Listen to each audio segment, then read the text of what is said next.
नमस्कार दोस्तों, आज हम आप लोगों के लिए लेके आए हैं कंप्यूटर की तीसरी वीडियो, जिसके अंदर हमारा टॉपिक रहेगा डेटा रिप्रेजेंटेशन। तो दोस्तों, डेटा रिप्रेजेंटेशन क्या होता है, इसको हिंदी में क्या कहा जाता है? हिंदी में दोस्तों डेटा रिप्रेजेंटेशन का मतलब है डेटा निरूपण, यानी कि डेटा का निरूपण करना, डेटा को रिप्रेजेंट करना। तो डेटा को रिप्रेजेंट करने का क्या मेथड है, इसके बारे में आज हम पढ़ने वाले हैं। तो दोस्तों, मैं आप लोगों की जानकारी के लिए बता देता हूं कि जो हमारा कंप्यूटर होता है वो सिर्फ और सिर्फ 0-1 को समझता है। यानी कि हम कंप्यूटर के अंदर जितना भी डेटा एंटर करते हैं वो आपका डेटा किस फॉर्म में लेता है? 0-1 की फॉर्म में लेता है।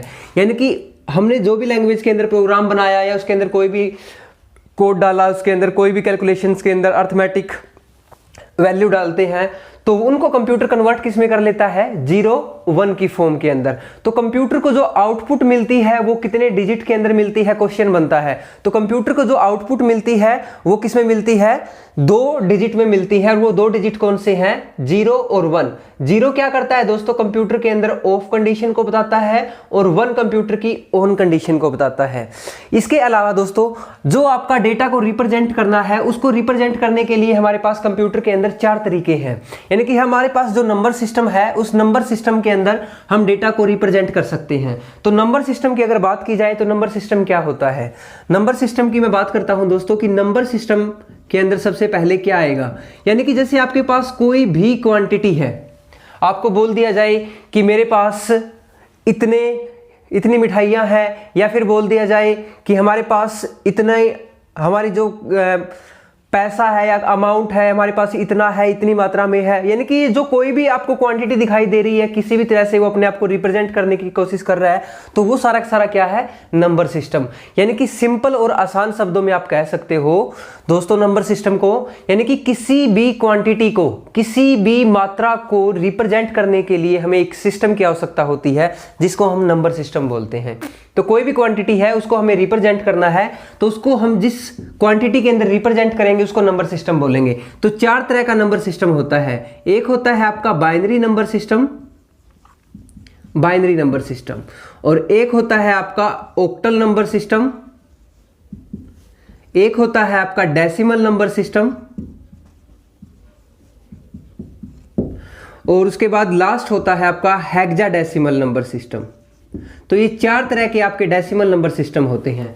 अब यहां से क्वेश्चन कैसे पुट होता है? पिछली बार यहां से क्वेश्चन आए थे दोस्तों, हरियाणा पुलिस के एग्जाम में भी आए थे, एसआई के एग्जाम में भी आए थे, और भी जितने कॉम्पिटिटिव एग्जाम है वहां पे यहां से क्वेश्चन आते हैं।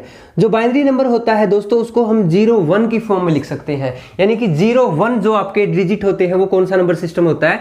Binary number. और इसके अंदर ये जो टोटल वैल्यू है, टोटल नंबर ऑफ डिजिट को हम यहाँ पे लिख देते हैं। तो टोटल नंबर ऑफ डिजिट यहाँ पे 2 है, इसीलिए इस 2 को यहाँ पे लिख देंगे। और इस 2 को हम क्या बोलते हैं? इसको बोलते हैं हम बेस, या फिर इसको क्या बोलते हैं? रेडिक्स। तो अगर हमसे डायरेक्ट कोई क्वेश्चन पूछे कि बाइनरी नंबर का बेस कितना है? 2, या रेडिक्स कितना है? 2। अब उसी तरह ऑक्टल नंबर सिस्टम की बात करेंगे। यहां पे हमारे पास जो वैल्यू होती है वो होती है 0 से लेके आपकी 7 तक। तो 0 से लेके 7 तक होती है। तो टोटल कितने डिजिट हो जाएंगे आपके? तो टोटल नंबर ऑफ डिजिट हो जाएंगे आपके 8। तो ये 8 क्या है? 8 को हम रेडिक्स भी बोल सकते हैं, और इस 8 को हम क्या बोल सकते हैं? बेस भी बोल सकते हैं। उसी तरीके से डेसिमल नंबर सिस्टम की बात करेंगे। तो डेसिमल नंबर सिस्टम के अंदर 0 से लेके आपके कितने डिजिट होते हैं? 9 तक डिजिट होते हैं। तो 0 से लेके 9 तक टोटल जितने डिजिट होते हैं उनको हम यहां लिखेंगे। तो टोटल कितने डिजिट हो गए डेसिमल नंबर में? 10 हो गए। इस 10 का मतलब क्या है? इसका बेस कितना है या रेडिक्स कितना है? 10 है। और सबसे इंपॉर्टेंट दोस्तों, वेरी वेरी इंपॉर्टेंट है ये आपका, तो इसको थोड़ा ध्यान से समझना है आपको। हेक्साडेसिमल के अंदर जो वैल्यू होती है वो होती है 0 से लेके 9 तक। 9 के बाद क्या होता है? 10 लिखेंगे। 10 लिखने के लिए हमें 1 और 0 लिखना पड़ता है। तो 1 और 0 यहां पे हमने पहले ही लिख रखे हैं, यानी कि इस नंबर सिस्टम के अंदर 1 और 0 एक बार हमने ऑलरेडी लिख लिए हैं। तो मैं इसको कंप्लीटली लिख के दिखा देता हूं। 0 1 2 3 4 5 6 7 8 9, यानी कि 0 से लेके 9 तक है। 9 के बाद अगर हमें 10 लिखना है तो 10 की बजाय हम क्या लिखते हैं? A।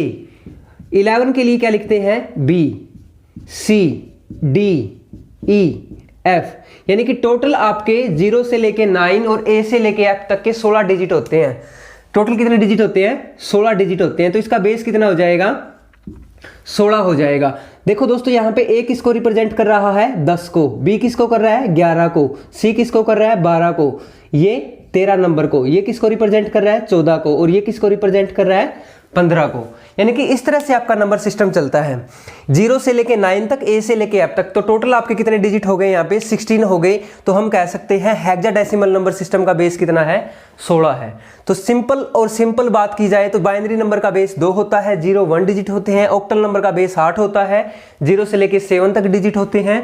जबकि डेसिमल नंबर सिस्टम की बात की जाए तो 0 से लेके 9 तक डिजिट होते हैं और टोटल बेस कितना हो गया 10। और हेक्साडेसिमल के अंदर 0 से लेके 9 और A से लेके F तक डिजिट होते हैं, जिन टोटल नंबर कितने हैं 16। तो इसलिए हेक्साडेसिमल का बेस कितना हो गया 16। उसके बाद दोस्तों आगे करते हैं इसकी कैलकुलेशन। अब एक बार इसका जल्दी से स्क्रीनशॉट ले लीजिए, क्योंकि यहां से क्वेश्चन बहुत बार बनता है। आपका सिंपल क्वेश्चन जो बनेगा पेपर के अंदर मैं आपको बता देता हूं। देखो क्वेश्चन का तरीका क्या है, क्वेश्चन का पेपर में क्वेश्चन का ऐसे पूछेगा, जैसे ये 35 है, ये आपको दे देगा एक डेसिमल नंबर है, इसको आप चेंज करना है बाइनरी के अंदर। तो अगर आपको ये बेस वैल्यू याद है तो आपको पता लग जाएगा कि ये कौन सा नंबर सिस्टम है। बेस 10 बेस किसका है डेसिमल का है, तो आप इसको याद रख सकते हो 10 नंबर। और 2 बेस किसका है बाइनरी का, यानी कि ये क्या कर रहा है डेसिमल को बाइनरी में बदलना है। इसी तरीके से आपसे पूछे भाई यहाँ पे हमारे पास कोई भी हेक्साडेसिमल नंबर सिस्टम है BCD और इसको हमने चेंज करना है डेसिमल में। इसके बाद ऐसे पूछ सकता है 377, ये एक ऑक्टल नंबर है, इसको चेंज करना है बाइनरी में। तो इस तरह से आपका क्वेश्चन पुट हो सकता है। तो जल्दी से एक बार इसका स्क्रीनशॉट ले लीजिए। अब देखिए हमारा जो पहला क्वेश्चन बनता है डेटा रिप्रेजेंटेशन को लेके, एग्जाम के अंदर जो आपका इंपॉर्टेंट रहेगा वो कौन सा है, तो वो देख लेते हैं। सबसे पहले हम कन्वर्जन करते हैं दोस्तों डेसिमल नंबर का। बहुत ही इजी है, बहुत आसान रहेगा आपका। डेसिमल का कन्वर्जन करना है हमें, डेसिमल नंबर सिस्टम को चेंज करना है। तो डेसिमल नंबर सिस्टम को हम किस किस में चेंज कर सकते हैं, एक तो बाइनरी में चेंज कर सकते हैं, इसके अलावा इसको हम ऑक्टल में चेंज कर सकते हैं, और इसको हम हेक्साडेसिमल में चेंज कर सकते हैं। तो ये आपके कन्वर्जन बनेंगे डेसिमल नंबर के। तो डेसिमल को जब भी हमें बाइनरी में चेंज करना हो या ऑक्टल में या हेक्साडेसिमल में, तरीका क्या है, बाइनरी का बेस कितना होता है 2, ऑक्टल का 8, हेक्साडेसिमल का 16 और डेसिमल का बेस कितना होता है 10। यानी कि जो डेसिमल नंबर सिस्टम है या तो हम इसको कन्वर्ट करने वाले हैं ऑक्टल में, और चाहे हम इसको कन्वर्ट करें हेक्साडेसिमल में। तो इनमें से जिसमें भी कन्वर्ट करेंगे सामने वाले का बेस देखो यहाँ पे कितना है, इसका बेस 2 है, इसका 8 है, इसका 16 है। तो सामने वाले के बेस से डिवाइड करेंगे। तो एग्जांपल लेके चलता हूँ, जैसे मैंने कोई भी एग्जांपल ले लिया 35, ये आपका एक डेसिमल नंबर है। आपको इसको चेंज करना है, कौन से नंबर सिस्टम में चेंज करना है, बाइनरी में। तो बाइनरी में चेंज करना है, या फिर आपको बोल दिया 35 ये एक डेसिमल है, आपको इसको किसने चेंज करना है ऑक्टल में चेंज करना है। या फिर आपको बोल दे 35 आपको इसको किसने चेंज करना है, इसको हेक्साडेसिमल में चेंज करना है। तो इन सभी के लिए तरीका एक ही रहेगा। क्या तरीका रहेगा, जो भी ये वैल्यू है ना, जैसे 35 है, जिसको चेंज करना है उसको हम क्या ले लेंगे, यहां पे रख लेंगे जैसे 35, और इसको डिवाइड कर देंगे। किससे डिवाइड करेंगे, सामने वाले के बेस से। जैसे हम बाइनरी में चेंज कर रहे हैं तो यहां से 2 से डिवाइड करेंगे, और यहां पे हमारे पास जो भी रिमाइंडर रहेगा यानी कि जो शेष रहेगा उसको हम यहां लिख देंगे। उसके बाद देखो, तो जब इसको यहां से डिवाइड करेंगे तो कितने पे जाएगा, ये 17 दूनी 34, और जो भी शेष रह जाएगा, एक शेष रह गया यहां पे लिख देंगे। फिर यहाँ पे 2 से फिर डिवाइड करेंगे, 8 दूनी 16, और एक शेष रह जाएगा यहाँ पे लिख देंगे। फिर 2 से फिर 8 को डिवाइड करेंगे, 2 चौका 8, शेष कुछ भी नहीं रहा यानी कि शेष रह गया 0। अब 2 को 4 से फिर डिवाइड करेंगे, 2 पे जाएगा, शेष रह जाएगा 0। अब 2 को फिर डिवाइड करेंगे, 1 पे जाएगा और रिमाइंडर 0 रह जाएगा। यहाँ पे गलती होती है, देखो 17 दूनी 34 और एक 35, 8 दूनी 16 और एक 17, 4 दूनी 8, शेष कुछ नहीं रहा तो यानी कि 0 रह गया। 2 दूनी 4, शेष कुछ नहीं रहा तो 0 रह गया। 1 दूनी 2, शेष कुछ नहीं रहा तो 0 रह गया। अब ये जो वैल्यू आई है ना, इनको हम लिखेंगे कैसे, नीचे से ऊपर। अगर किसी को समझ में नहीं आया है तो वीडियो को दोबारा से एक बार देख लेना, आपको इजीली समझ में आ जाएगा। अब देखो यहाँ से 1 और ये वैल्यू जो आई है इसको नीचे से ऊपर लिखेंगे। तो वैल्यू क्या आई है 1 000 11। तो ये कौन सी वैल्यू बन गई, बाइनरी। कौन से नंबर की बनी है ये, डेसिमल कौन सा नंबर है अपना 35 की। तो एक तो तरीका रहेगा आपका दोस्तों ये।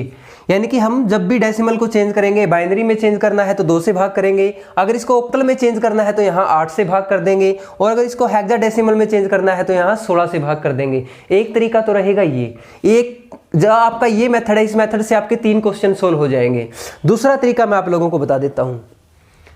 दूसरा तरीका क्या रहेगा, एक बार जल्दी से स्क्रीनशॉट ले लीजिए, आगे देखो। अब इसका जो दूसरा तरीका है वो क्या है, तो दूसरा तरीका इसका रहेगा, जैसे हमारे पास कोई भी नंबर है, 35 नंबर था, 35 था, ये डेसिमल था, इसको हमने बाइनरी में चेंज करना था। तो देखो हम क्या करेंगे, यहां पे हम क्या लिखेंगे, काउंटिंग लिखेंगे, 1 से स्टार्ट करेंगे और यहां से यानी कि आपकी जो राइट साइड है, राइट साइड से लेफ्ट साइड आएंगे और इस काउंटिंग को तब तक लिखेंगे या तो ये 35 के बराबर हो या 35 से थोड़ा सा छोटा हो, 35 से बड़ा नहीं होना चाहिए। तो देखो 1 के बाद क्या आएगा, 2, 2 का डबल करेंगे तो क्या आ जाएगा, 4, 4 का डबल 8, 8 का डबल क्या हो जाएगा, 16, और 16 का डबल क्या हो जाएगा, 32। अब देखो 32 35 के नजदीक है, अगर 32 से ज्यादा आगे लेके जाएंगे तो 64 हो जाएगा, तो इसका मतलब हमारे पास उस वैल्यू की कोई जरूरत नहीं है। अब देखो 32 तक आ गया और अब हमें क्या करना, क्या है, ये जो वैल्यू है या तो इसके बराबर हो ये वैल्यू या इससे छोटी हो, कोई दिक्कत नहीं है। अब हमें 35 टोटल करना है। 35 टोटल देखो, इनमें से किस किस को जोड़े आपका 35 टोटल बन जाए। एक तो 32 को उठा लेते हैं, 32 को, और एक 2 नंबर को उठा लेते हैं, 34, और एक 35, यानी कि ये 3 ऐसे डिजिट हैं जिनको जोड़ने से हमें ये वैल्यू मिलती है। तो 3 ऐसे डिजिट कौन से हैं, 32, 2 और 1, जिनको जोड़ने से वैल्यू मिलती है। अब जिनको जोड़ा है, जिनको जोड़ने से वैल्यू मिली है, उनके नीचे हम क्या लिखेंगे, 1 लिख देंगे। ठीक है दोस्तों, जिनके जोड़ने से हमें ये वैल्यू प्राप्त हुई है उसके नीचे 1 लिख देंगे और बाकी के नीचे 0 लिख देंगे। तो ये आपका कन्वर्जन हो जाएगा, ये आपका आंसर हो जाएगा 1000011। जैसे मैं कोई और एग्जांपल लेके चलता हूं, एक और एग्जांपल ले लेता हूं मैं, जैसे आपका ले लिया मैंने 74 ले लेता हूं। ये आपका एक डेसिमल है, आपको इसको चेंज किस में करना है, बाइनरी में चेंज करना है।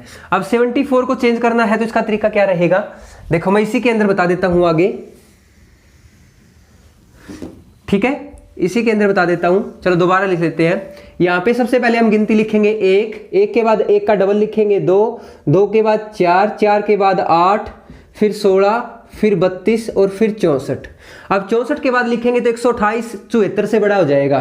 74 से वैल्यू छोटी हो या 74 के आसपास हो तो वो वैल्यू वहां तक लेना है। अब देखो हमें करना क्या है, ये जो 74 है ना, 74 है जो आपका, तो इनमें से ऐसी कौन कौन सी वैल्यू है जिनके जोड़ने से हमें 74 मिल रहा है।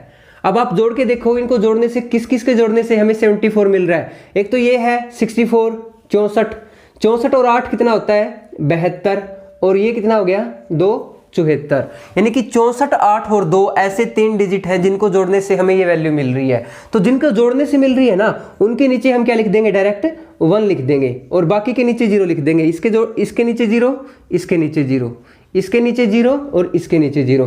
तो ये आपकी जो वैल्यू आई है, ये आपका कौन सा नंबर आ गया, बाइनरी नंबर आ गया। तो इस तरह से आप इजीली सॉल्व कर सकते हो। तो ये कन्वर्जन जो हमने किया है, ये कन्वर्जन हमने किया है डेसिमल से बाइनरी का। तो अब भी किसी को डाउट है तो वीडियो को दोबारा रिवाइज करके देख लेना। अगर आपको कंटेंट अच्छा लग रहा है दोस्तों तो जल्दी से वीडियो को लाइक करें और चैनल के ऊपर नए हैं तो चैनल को सब्सक्राइब कर देना। दोस्तों आज की इस वीडियो को ज्यादा लंबा ना करते हुए अगली टॉपिक के अगली क्लास के अंदर अगला हम टाइप लेके आएंगे। तो आज की इस वीडियो के अंदर इतना ही करेंगे।